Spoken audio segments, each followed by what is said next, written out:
បាទសួស្តីបងប្អូនគ្នាបាទអត់ដេកអត់គួរនេះទេបងប្អូនមកយប់នេះបាទយំទៅហឹងបាទយំរកគូបងប្អូនបាទយំរកគូបាទអញ្ចឹងបងប្អូនដែលខ្វះមេបាពូឈ្មោលបងប្អូនអាចតំណមកបានណា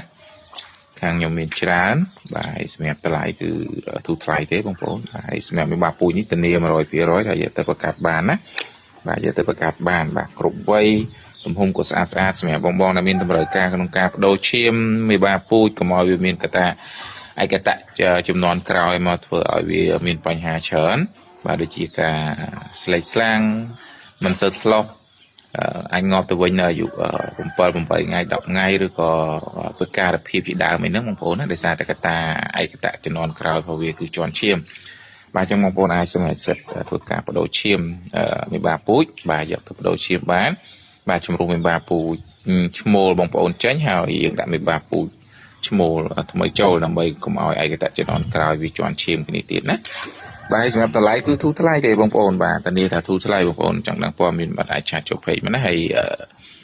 មួយវិញទៀតធានាថាយកទៅអោប 100% ប្រកាសបាន 100% បាទគឺគ្រប់វ័យពេញវ័យក្នុងការប្រកាសពេញវ័យក្នុងការអោប 100% ហើយបងប្អូនឲ្យសុខភាពគឺល្អខ្លាំងបងប្អូនបាទអរគុណជំរាបលាបាយ